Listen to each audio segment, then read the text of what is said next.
ನಾವೆಲ್ಲರೂ ದೇವರು ಅಂತ ಪೂಜೆ ಮಾಡುವಂತಹ, ಕರೆದಾಗ ಕಷ್ಟಕ್ಕೆ ಆಗುವಂತಹ, ವರ ನೀಡುವಂತಹ ಪುರುಷೋತ್ತಮ ಶ್ರೀಕೃಷ್ಣನು ಒಂದಾನೊಂದು ಕಾಲದಲ್ಲಿ ಮಾನವನಾಗಿದ್ದ ಅನ್ನೋದು ನಿಮಗೆಲ್ಲರಿಗೂ ಗೊತ್ತಿರುವಂತಹ ಸಂಗತಿ. ಮಾನವ ಅಂತ ಅಂದಮೇಲೆ ಹುಟ್ಟೋದು ಸಾಯೋದು ಸಹಜ. ಹಾಗಾದರೆ ಶ್ರೀಕೃಷ್ಣ ಮಾನವನಾಗಿದ್ದ ಅಂತ ಅಂದಮೇಲೆ ಅವನಿಗೂ ಕೂಡ ಸಾವು ಅನ್ನೋದು ಇತ್ತು ಅಲ್ವಾ? ಹಾಗಾದರೆ ಶ್ರೀಕೃಷ್ಣ ಪರಮಾತ್ಮ ಮರಣ ಹೊಂದಿದ್ದು ಹೇಗೆ? ಆತನ ಅಂತ್ಯ ಸಂಸ್ಕಾರ ಮಾಡಿದ್ದು ಯಾರು? ಹಾಗೆ ಅಂತ್ಯಕ್ರಿಯೆಯನ್ನು ಎಲ್ಲಿ ಮಾಡಲಾಯಿತು? ಇದೆಲ್ಲದರ ವಿಚಾರವನ್ನು ಈ ವಿಡಿಯೋದಲ್ಲಿ ನೋಡೋಣ. ನಮಸ್ಕಾರ ಸ್ನೇಹಿತರೆ, ಹೃದಯ ಕನ್ನಡ ವ್ಲಾಗ್ಸ್ಗೆ ಸ್ವಾಗತ. ವಿಷ್ಣುದೇವನು ಲೋಕ ಕಲ್ಯಾಣಾರ್ಥವಾಗಿ 24 ಅವತಾರಗಳನ್ನು ತೆಗೆದುಕೊಂಡಿದ್ದಾನೆ ಅಂತ ಕೆಲವು ಧಾರ್ಮಿಕ ಗ್ರಂಥಗಳಲ್ಲಿ ಅನೇಕ ಬಾರಿ ಉಲ್ಲೇಖ ಮಾಡಿದ್ದಾರೆ. ವಿಷ್ಣುವಿಗೆ 24 ಅವತಾರಗಳಲ್ಲಿ ಶ್ರೀಕೃಷ್ಣನ ಅವತಾರವೂ ಒಂದಾಗಿದೆ. ವಿಷ್ಣುವಿನ 24 ಅವತಾರಗಳಲ್ಲಿ 10 ಅವತಾರಗಳು ಅತ್ಯಂತ ಪ್ರಮುಖವಾಗಿದ್ದು ಇವುಗಳನ್ನು ದಶಾವತಾರ ಅಂತ ಕರೆಯಲಾಗುತ್ತೆ. ವಿಷ್ಣುದೇವನ ದಶಾವತಾರಗಳಲ್ಲಿ 8ನೇ ಅವತಾರವೇ ಶ್ರೀಕೃಷ್ಣನ ಅವತಾರ. ವಿಷ್ಣುದೇವನು ದ್ವಾಪರ ಯುಗದಲ್ಲಿ ಶ್ರೀಕೃಷ್ಣನಾಗಿ ಭೂಮಿಯ ಮೇಲೆ ಜನಿಸುತ್ತಾನೆ. ಭೂಮಿಯ ಮೇಲೆ ಕೃಷ್ಣ ರೂಪವಾಗಿ ಒಂದು ಸಾಮಾನ್ಯ ಮನುಷ್ಯನಾಗಿ, ಅಂದರೆ ಒಂದು ಪುಟ್ಟ ಪಾಪುವಾಗಿ ಕಾಣಿಸ್ಕೊಳ್ತಾನೆ ಶ್ರೀಕೃಷ್ಣ. ಭೂಮಿಯ ಮೇಲೆ ಯಾವ ಜೀವಿ ಜೀವಿಸುತ್ತದೆಯೋ ಆ ಜೀವಿ ಒಂದಲ್ಲ ಒಂದು ದಿನ ಈ ಭೂಮಿಯನ್ನು ತೊರೆದು ಹೋಗಲೇಬೇಕು. ಅದು ಸೃಷ್ಟಿಯ ನಿಯಮ. ಭೂಮಿಯ ಮೇಲೆ ಜನನ ಹೇಗೆ ನಿಶ್ಚಿತವೋ ಹಾಗೆ ಸಾವು ಕೂಡ ಖಚಿತ. ಈ ನಿಯಮಾನುಸಾರವಾಗಿ ಕೃಷ್ಣನಾಗಿ ಮಾನವ ರೂಪದಲ್ಲಿ ಭೂಮಿಗೆ ಬಂದ ವಿಷ್ಣುವಿಗೂ ಇದೇ ನಿಯಮಾನುಸಾರ ಅನ್ವಯವಾಗುವುದು. ಭೂಮಿಯ ಮೇಲೆ ಶ್ರೀಕೃಷ್ಣನ ಮರಣದ ಕುರಿತು ಒಂದಷ್ಟು ಮಾಹಿತಿ ಇದೆ. ಮೊದಲನೇದಾಗಿ, ಶ್ರೀಕೃಷ್ಣನಾಗಿ ಭೂಮಿಯಲ್ಲಿ ಜನಿಸಿದಂತಹ ವಿಷ್ಣುದೇವನು ಪಾಂಡವರು ಮತ್ತು ಕೌರವರ ನಡುವೆ ನಡೆದ ಮಹಾಭಾರತ ಯುದ್ಧದಲ್ಲಿ ಪ್ರಮುಖ ಪಾತ್ರವನ್ನು ವಹಿಸಿರ್ತಾನೆ. ಮಹಾಭಾರತ ಯುದ್ಧದಲ್ಲಿ ಶ್ರೀಕೃಷ್ಣನು ಅರ್ಜುನನ ಸಾರಥಿಯಾಗಿ ನಿಂತು ಪಾಂಡವರ ವಿಜಯಕ್ಕೆ ಮೂಲ ಕಾರಣಭೂತನಾಗಿರ್ತಾನೆ. ಮಹಾಭಾರತ ಯುದ್ಧ ನಡೆದು 36 ವರ್ಷಗಳ ಬಳಿಕ ಶ್ರೀಕೃಷ್ಣನು ತನ್ನ ದೇಹವನ್ನು ತೊರೆದನು ಎಂದು ಗ್ರಂಥಗಳಲ್ಲಿ ಉಲ್ಲೇಖ ಮಾಡಲಾಗಿದೆ. ಶ್ರೀಕೃಷ್ಣನು ತನ್ನ ದೇಹವನ್ನು ಭೂಮಿಯಲ್ಲಿ ತೊರೆದ ನಂತರ ಭೂಲೋಕದಲ್ಲಿ ಕಲಿಯುಗ ಎನ್ನುವಂತಹದ್ದು ಆರಂಭವಾಯಿತು ಅಂತ ನಂಬಲಾಗಿದೆ.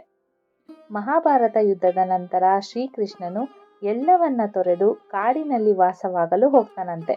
ಆ ಸಮಯದಲ್ಲಿ ಶ್ರೀಕೃಷ್ಣ ಒಂದು ಮರದ ಕೆಳಗೆ ವಿಶ್ರಾಂತಿಯನ್ನ ಪಡೆದುಕೊಳ್ತಾ ಇರ್ತಾನೆ. ಕೃಷ್ಣ ಪರಮಾತ್ಮನ ಕಾಲುಗಳನ್ನು ಕಂಡು ಜಿಂಕೆ ಎಂದು ತಿಳಿದ ಬೇಟೆಗಾರನು ಕೃಷ್ಣನಿಗೆ ಬಾಣವನ್ನ ಹೊಡಿತಾನೆ. ಇದರಿಂದಾಗಿ ಕೃಷ್ಣನು ಕಾಡಿನಲ್ಲೇ ತನ್ನ ಪ್ರಾಣವನ್ನ ತ್ಯಜಿಸುತ್ತಾನೆ. ಶ್ರೀಕೃಷ್ಣನಿಗೆ ಬಾಣ ಬಿದ್ದಿರುವುದನ್ನು ಕಂಡು ಬೇಟೆಗಾರನು ನನ್ನನ್ನು ಕ್ಷಮಿಸಿ, ನನಗೆ ತಿಳಿಯದೆ ಬಾಣವನ್ನ ಹೊಡೆದಿದ್ದೇನೆ ಅಂತ ಕೇಳ್ಕೊಳ್ತಾನೆ. ಆಗ ಶ್ರೀಕೃಷ್ಣನು, ಇದರಲ್ಲಿ ನಿನ್ನದೇನೂ ತಪ್ಪಿಲ್ಲ, ನಾನು ಭೂಮಿಯನ್ನ ತೊರೆಯುವ ಸಮಯ ಬಂದಿದೆ, ಹಾಗಾಗಿ ನಿನ್ನ ಬಾಣ ನನಗೆ ಬಂದು ತಗುಲಿತು ಅಂತ ಹೇಳ್ತಾನೆ. ಆನಂತರ ಶ್ರೀಕೃಷ್ಣನು ತನ್ನ ಪ್ರಾಣವನ್ನ ತ್ಯಜಿಸುತ್ತಾನೆ. ಶ್ರೀಕೃಷ್ಣನು ಮರಣ ಹೊಂದಿರುವ ಸುದ್ದಿಯನ್ನು ತಿಳಿದ ತಕ್ಷಣ ಪಾಂಡವರು ಶ್ರೀಕೃಷ್ಣನು ಮರಣ ಹೊಂದಿದ ಸ್ಥಳಕ್ಕೆ ಆಗಮಿಸುತ್ತಾರೆ.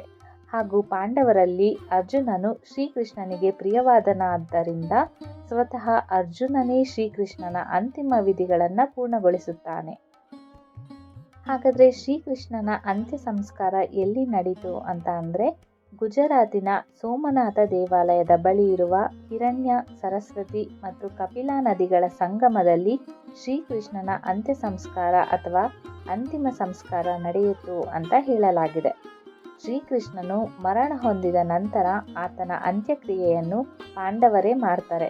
ಪಾಂಡವರಲ್ಲೂ ಅರ್ಜುನ ಶ್ರೀಕೃಷ್ಣನಿಗೆ ತುಂಬ ಆಪ್ತನಾಗಿದ್ದ ಕಾರಣ ಅವನೇ ಶ್ರೀಕೃಷ್ಣನ ಅಂತ್ಯಕ್ರಿಯೆಯನ್ನು ಮಾಡ್ತಾನೆ.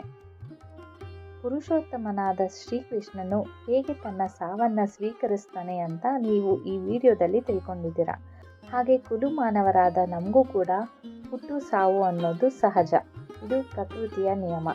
ಸಾವು ಬಂದರೂ ನಾವು ಅದನ್ನು ಸಂತೋಷದಿಂದ ಸ್ವೀಕರಿಸಲೇಬೇಕಾಗತ್ತೆ.